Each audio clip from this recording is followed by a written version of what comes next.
નમસ્કાર ખેડૂત મિત્રો, આજે તારીખ 19 ફેબ્રુઆરી 2025 આજની સવારની હવામાન અપડેટની અંદર માહિતી મેળવીએ તો ગુજરાતમાંથી હવે શિયાળો વિદાય લેશે અને ઉનાળાની શરૂઆત થાય તેવી સંભાવના. ગરમી માટે તૈયાર રહેજો, તાપમાનમાં વધારો થઈ શકે છે તેની વિગતવાર અપડેટ મેળવીશું. ગુજરાતમાં હવે અમુક દિવસ દરમિયાન વાદળો જોવા મળશે, સાથે જ ગુજરાતના હવામાનમાં હવે ફેરફાર થશે કે નહીં તેની વિગતે અપડેટ મેળવીશું. તાપમાન, પવન અને ઝાકળની પણ માહિતી આપણે આ વિડીયોની અંદર મેળવીશું.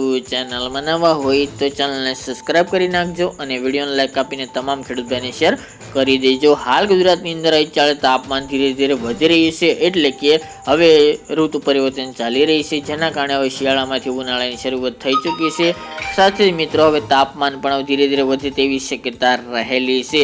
અત્યારે ખાસ કરીને રાત્રિનું તાપમાન વાત કરીએ તો લઘુત્તમ તાપમાન નોર્મલ કરતાં ઊંચું ચાલી રહ્યું છે. આગામી દિવસની અંદર 18 થી લઈને 20 ડિગ્રી આસપાસ રાત્રિનું તાપમાન જોવા મળશે. જે હળવી ઠંડી જોવા મળતી હતી તે હવે ધીરે ધીરે ગાયબ થઈ જાય તેવી સંભાવના રહેલી છે.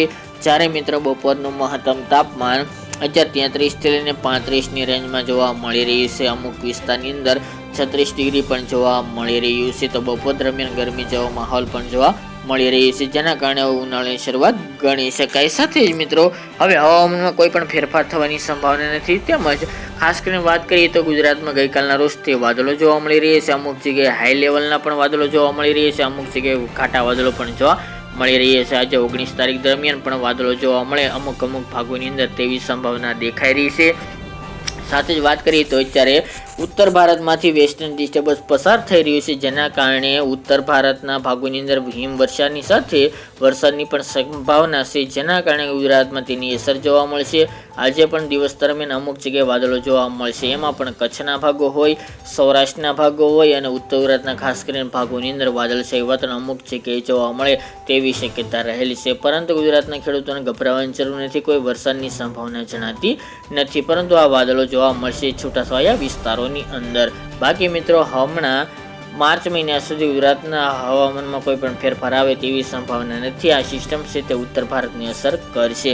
બાકી મિત્રો પવનની વાત તો પવન અત્યારે ઉત્તર પશ્ચિમ દિશાના જોવા મળી રહી છે, ફરી ઉત્તર પૂર્વના પણ જોવા મળે આગામી દિવસોની અંદર તેવી સંભાવના રહેલી છે. આમ જોવા જઈએ તો હવે અરબ દેશના પવનો થઈ શકે છે, ખાસ કરીને એક અરબી સમુદ્રમાં એક સાયક્લોનિક સર્ક્યુલેશન બનશે, જેના કારણે હવે પવનની દિશા બદલાશે. બાકી મિત્રો ઝાકળ વરસાદનું પ્રમાણ હજુ પણ અમુક ભાગોની અંદર જોવા મળી રહ્યું છે, તે મુજબ જોવા મળશે, પરંતુ હવે ધીરે ધીરે ઝાકળ વરસાદના રાઉન્ડની અંદર પણ ઘટાડો થાય તેવી સંભાવના રહેલી છે. હવે ઠંડી પણ ગાયબ થઈ ચૂકી છે, એવી જ રીતે હવે મિત્રો તાપમાનમાં વધારો થાય તેવી સંભાવના રહેલી છે. કોઈ પણ હવામાનમાં ફેરફાર હશે તો અવશ્ય માહિતી આપતા રહેશે. તો મિત્રો આ ત્યારની વહેલી સવારની અપડેટ, ફરી એક નવા વિડીયો સાથે મળીશું. આજ માટે આટલું જ.